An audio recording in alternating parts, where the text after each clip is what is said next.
Hello, everyone. It's another week to talk about happenings in the tech world, especially as it relates to Africa. Yeah, and it's also another week to remind ourselves of the ongoing economic situation that is causing a lot of things, especially in the investment world. And it's one of the things that a Nigerian startup that shut down rather last week. Like that was the reason they put behind their shutting down. That startup is Lazerpay, and their reason is that they were not able to raise the next round of fund they were supposed to raise. Sounds sad, but it calls for a lot of question. With me in the studio today is Chief Ogheneruemu and Bulu. You're Hello, welcome. everybody. And I don't know if we should dwell on this laser play discussion because it has raised a lot of controversies. Yeah. Did it? Yeah. I guess within a certain group of people, it did. Mhm. But I think the general reaction to the story has been, it's your first time. This is just it's normal. You get better. I see that You knowing know, smile on like, Chigozirim's face. yeah. But then we've also had people who now say, how do you say you are shutting down because you could not raise funds? I mean, think Osrim has a lot to say about this. I don't know how long he wants to spend talking about it, but I think he has some. I don't know. He's on the other side of the spectrum, Sha. I'm on every part of the spectrum, depending on what day you ask me and what question you ask me. Mhm. It's a valid reason to shut down. That's the reality. It's a valid reason. Um, but it also makes people. I think I mean, for people on the outside, it's also that's an opportunity for you to get a little glimpse into how funny the startup life can be. Yeah. So the ideal. So I don't know how you guys grew up, but my understanding of businesses was that businesses would, like, ideally they should start making money as fast as possible. Mm-hmm. Where they can't, then you have to find some form of financing to sustain it. So it's either your savings, or maybe you're able to That. get someone from somewhere to just put up enough capital to see through a specific period, Mm-hmm. and until you can get to the point where, at the very least, maybe your revenues are sustaining a significant portion of your Even if you're not making expenses, even if profit you're not yet. making profits, then you can stay alive. And it's something that startups seem to not want to do. And maybe that's because the whole premise of venture capital is grow as fast as possible. We are funding innovation, in quote. I hate using that word these days, but everyone claims they are funding innovation. And that's like the whole premise of it. So one of the things it does, I've been having this conversation with a friend for the last maybe 2 weeks. Do you want to grow so fast and yet you can't sustain your operations? Mm-hmm. Because it's one of the major problems. You can grow very That's what fast. sells to VCs. I mean, it's one of the things that sells to them. But so for if you are still dwelling on Lazerpay, so launched 2021, if I'm not mistaken, and the idea was to help businesses accept payments using cryptocurrencies. Mm-hmm. Basically, a pay stack, but for crypto. Sounds interesting when you Mm-hmm. consider that especially Nigerian businesses, were suffering to get access to dollars. So that's a huge or a very good value proposition. And they quickly raised enough money to get them out into the market. Um, by the statement they put out, they had served about 3,000 merchants. What I noticed is 3,000 merchants was the same number they gave us the last time they laid off. Delayed off. Yeah. So that means not much growth happened between that time and when they shut down. This is roughly 4 or 5 months, if not, yeah, 5 months or so. That's kind of how long it takes for you to keep To convincing to investors. Mm. yeah. So I mean, people have said we are past the stage where you say not raising funds is your reason, but investors will tell you when if you want to raise 1 million, you should be asking yourself how long will 1 million Last year. last. So if the 1 million won't take you past a certain, so if for example 1 million would keep you alive for a year, then it makes sense. But don't raise 1 million, or maybe 1 million is only going to be enough for 8 months, and you're hoping to raise money at some point. But yeah, it just, I mean, yes, it's a sad tale, but then businesses fail every day, Yeah. Yeah. and it's just But important. then I think startups should. I'm working on something about the trend with which startups, African startups, Nigerian startups, Mm. or is it African? African startups are laying off. Yeah, and I'll come back with a conclusion. But what I found out so far is an important reason why startups should focus more on making revenue, at least something to meet your recurring needs, right? Yeah. Funding might come, funding might not come, right? But the focus is on making revenue, knowing that you actually have a product that And the you just run market a needs. business. Yeah, you should run a business because those are the ones surviving now. People that are Uh, truly Really running do a not business. care about whether you're giving your employees merch when they come on, or giving them Yeah, that's laptops or that's what. another So Yeah, just run subject a of business, discussion. really.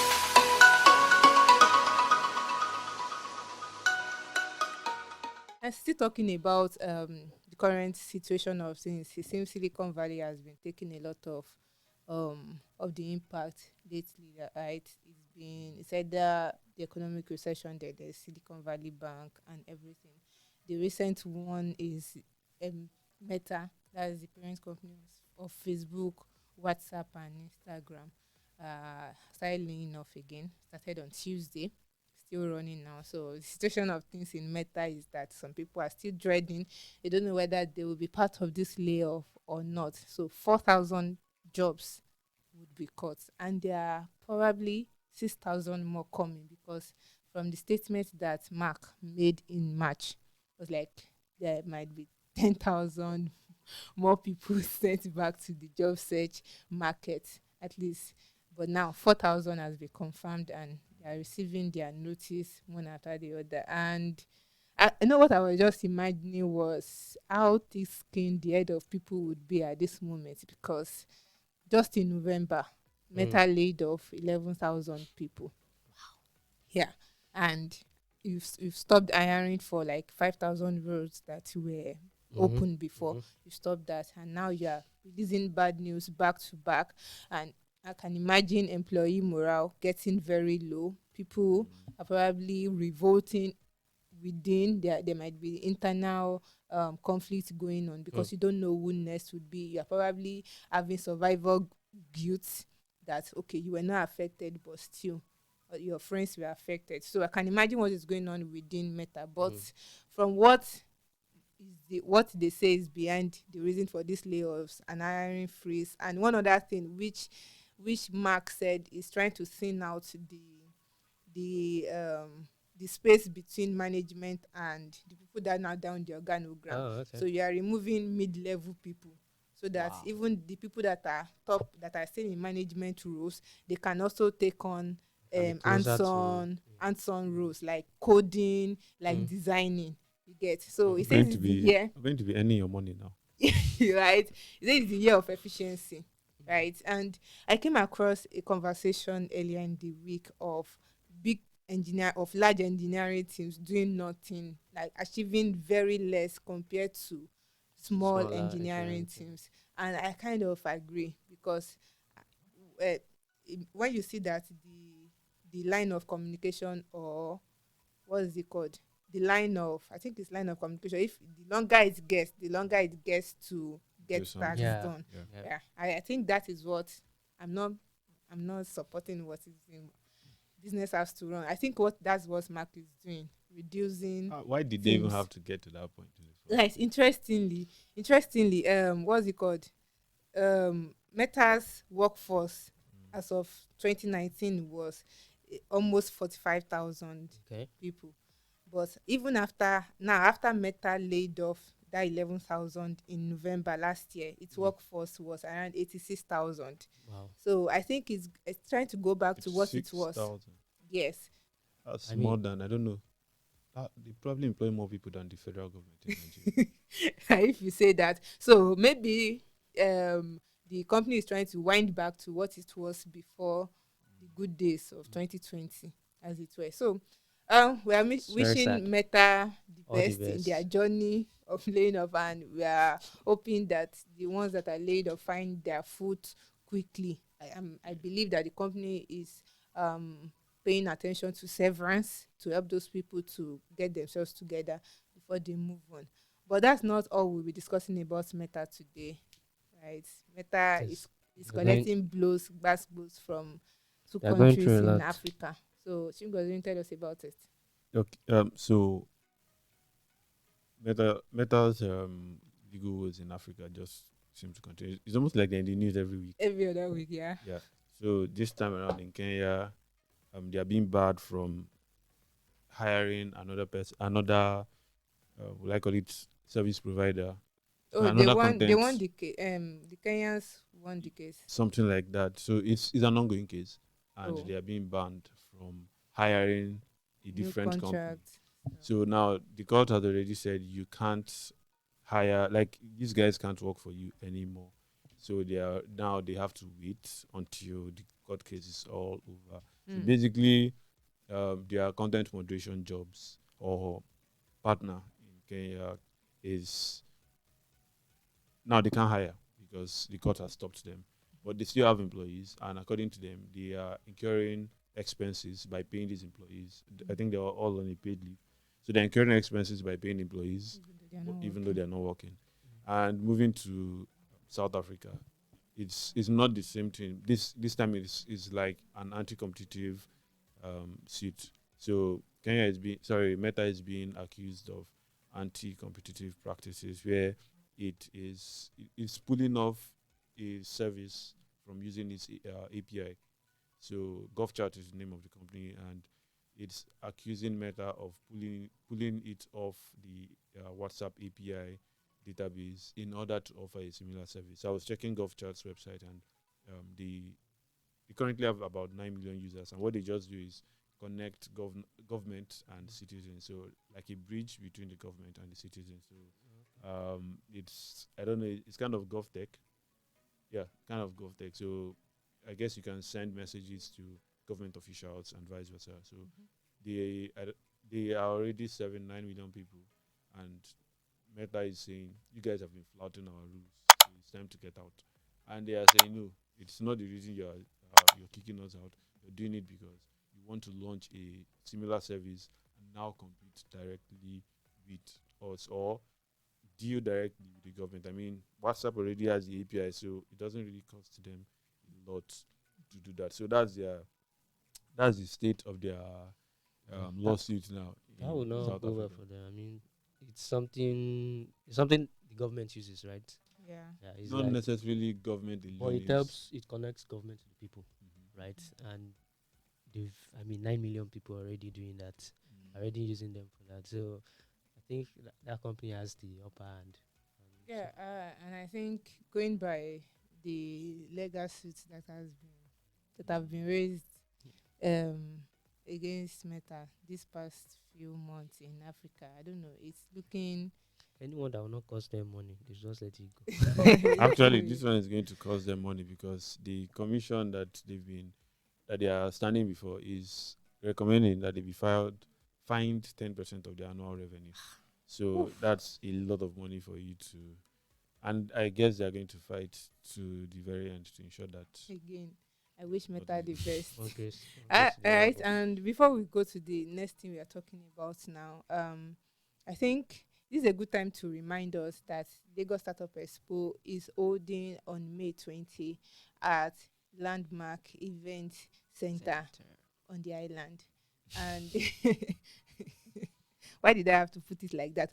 But yeah, you know how it is. If you've been following Techpoint event for a while now, you will know how much value we give to the extent that we pull a lot of crowd ranging from decision makers in organizations, startup founders, entrepreneurs, tech experts, tech enthusiasts. We pull all those people together from every walks of life, from every part of Nigeria, and we bring them together. Now, I'm wondering if you are if you have a product, or even if it's still an idea and you are looking for a place to put it in the faces of people, and wondering where would be the best place to, if not at the Lagos Startup Expo. So this is another call out to tell you to be a sponsor of this event or exhibit at the events. We are bringing together startups, over 200 startups too, that we have booths all over that place, and you would be able not only be able to put your product in front of people, you can also go to other people's stands and see people whose ideas or products align with yours, and you might not know where you will meet somebody to partner with or to get that your next big client. So don't forget to go to lagosstartupexpo.com to book your stand, or reach out to business@techpoint.africa if you need any other information on how you can sponsor the event. Also, we're also inviting you to attend. If you fall into any of this category, you can attend, you can come to network, you can come to get merch. Yes, just imagine bringing, the way startups are with giving out perks, right? You don't want to miss that. So register to attend at lagosstartupexpo.com. And keep it in mind, we already have some sponsors, right? We have Cardonic, Anchor is already on board. Cartonic. I'm sorry, thank you, Bolu. Cartonic is on board, Anchor is on board, Cardify, Racnida, Grey, and many more are coming on. So don't forget to join us on this work, and May 20 is just around the corner. I can't wait to see you. Although you might see me from afar and not be able to talk to me, but I can't wait to see you. But yeah, so moving on to the next thing we are discussing today is Netflix. Netflix released a report recently, and it gave us some figures that got our head turning. Babe, what's going on? Okay, yeah. So Netflix basically released their socio-economic impact report from 2016 to 2022, which is the amount of time they've been in Africa, and they gave us some very interesting figures, such as how they've been able to improve the film industry, majorly in Nigeria, Kenya, and South Africa.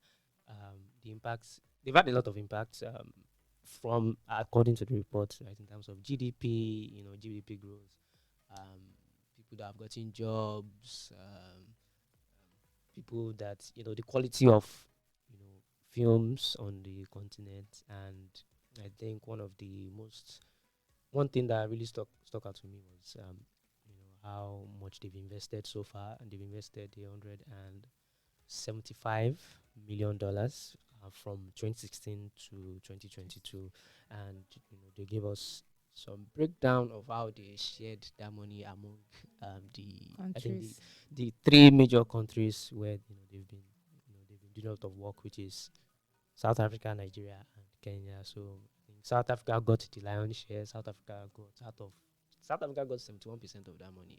That's around 123 million, if I'm not mistaken.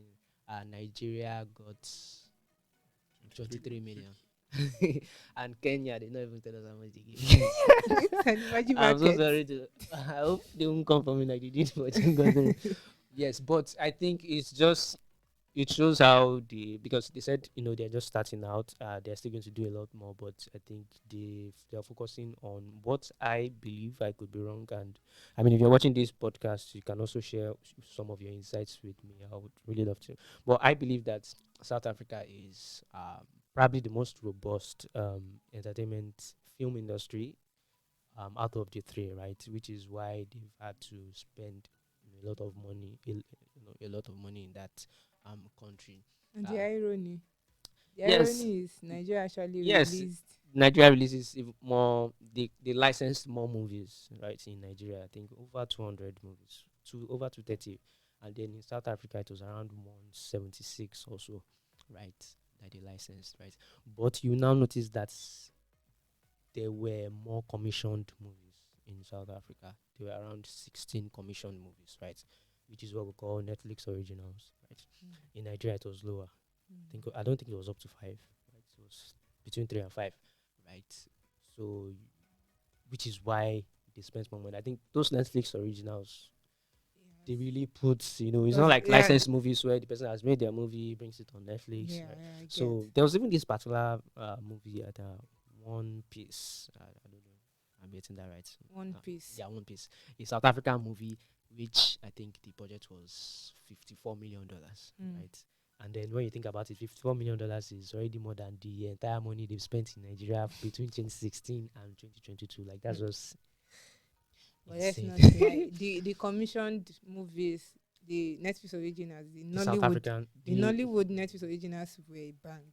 bank, Yeah, okay. yeah. If you look at the ratings in the report, Well, yeah, yeah, and yeah, they were a bank. They did really well. They did really well. yeah, and the The one that was a series was a limited series. yeah, Meanwhile, the Blood South African Sisters, Blood Blood Sister, Sisters. yes, and but South Africa had like Blood and Water. Is it Blood and Water? Like season 1, season 2, season 3, which I've watched. Like, I Yeah, don't know, so but yeah, so I think Anikula Blood Sisters. I can't remember the third Nigerian movie that did really well, but overall, South Africa had the most movies that really went global, and yeah, but it's really interesting, and I'm excited to because I was having this discussion, and I was like, we've seen streaming platforms like music streaming platforms, make African music, really go global, where we can't really say it was majorly music streaming platforms, because with music it's easier. It's not as if YouTube Music or Spotify is coming to say, hey, take 10 million and produce it. The musicians your are doing their craft. thing, and these people are just helping them. And then there's Promote also social media. But I think we can replicate the same thing because we don't really have that funding, right, when it comes to film in Africa generally. and churn out For Nigeria, I numbers. think I know more for Nigeria. We don't really have that money. But there's this, and the competition will make it even better because Netflix is bringing 175 million. Imagine what Prime Video bring. Yes. So for how Imagine long? what Disney Plus will bring. For how long? I don't like how much will they bring? No. Like For will how they long? continue doing this? Yes. So Yes, as they long They as will. they find the market viable. So find that's the a very market good viable? question. That's a very good question, which is a question I'm going to answer in an article coming up, which is yes, Netflix says we invested 175 million, but how much did they really make within that amount of time? Were they just putting in money It's a long, and it's a long So but yeah, yeah, exactly. I think it's a long term investment. Of course, but it's a long-term investment, right? But for you to justify that investment, you also need to be looking at like the people you're investing money in. So yes, South Africa got 125 million or so. I'd like to see how many Netflix subscribers are in South Africa. So you would now start looking at how much are we making directly from these people? Because when they were talking about impact, they were Yes. talking about direct impact, indirect impact. Yeah. So directly, how much are we making from South African movies? How many times were these movies streamed? Now, if you're investing in a place, and okay, let's say, look at what happened with Iroko TV. They were investing in African movies or Nigerian movies, and they realized that the US was paying them a lot more. So now customers. they've changed their pricing strategy. They've changed every single thing to appeal to those guys. Would that be the case for Netflix? I think that would be the case. Because I disagree. I disagree with that actually, and that is because I think Iroko TV does not have the kind of they are not as deep pocketed as Netflix. That's why I said Netflix can afford to do that long term investment. they can Where they afford might to. not. They can, yes, they can afford use to. other Will thriving they? Will markets. they? That's another question that I can't That's the answer. thing. I can't answer. You can afford to maybe do- I'm talking as an insider, not like insider in Netflix. I mean as a Nigeria, as a local, Okay. right? Looking at the kind of reaction that their movies get, Mhm. like Netflix original movies get, right, from Nigerians, Yeah. and the fact that they've entered into the Nollywood space, that they're already collaborating with stars, they're Yeah. collaborating with producers. So it's not something that you just say. They should have seen something in this market before they say they are going into it. I think that is the thing with big tech companies coming to Africa, right? They are not expecting to get returns immediately, but they see prospect. And if they have to keep at it for a long time, for them to start getting the dividends of what they are doing, I think they will do it. Well, not to contradict myself because I still believe they are in for the long run. Whether they will How long continue, is that long well, run? that long run will take. For me, I would bet that long run is. I mean, how long have they done now? They've done how many years is between 6 years or so. 6 years. Yes. I think they will still have to do probably another 6 to 10 years More likely before 20. those We are being dividends. realistic. If we are being okay, let's say 20. Let's enjoy Right. it while it But lasts. the thing is, just because they are big tech doesn't mean they can't make mistakes, right? Some people course. can decide to say, "Oh, this market might boom." This was a They bad. put 1 billion, and I mean, Yahoo, all of them. Right. Yeah. Okay. So we are hoping this run doesn't stop because I really love Yeah, what Nollywood Netflix is. is doing with Nollywood. Yeah, I Nollywood really is love also it. doing well. Love it, and I'm hoping this continues for a long time. And we are trying to remind you of our newsletters, the Techpoint Digest. It's a roundup of all the tech news that's happening in Africa. It's a week daily um newsletter that runs from Monday to Friday. There's also the Workaholic and then FinTech Today.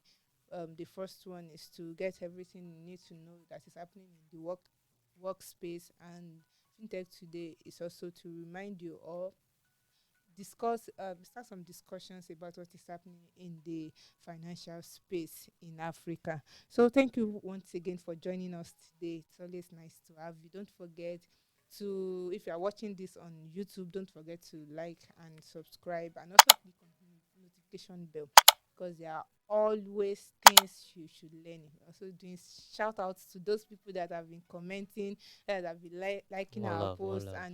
and be sending us we say one love, So, and those that have been sending us feedback. We will keep, we would love to hear more from you on how we can make this better. And if you are an audio lover, Bolu will tell us where you can get yes, if our. you're an audio lover, you can always find us on Google Podcast, Apple Podcast, Spotify, Hayat Radio, and anywhere else you can find your podcast. I hope that sinks in. So see you in the next one. Bye. Bye.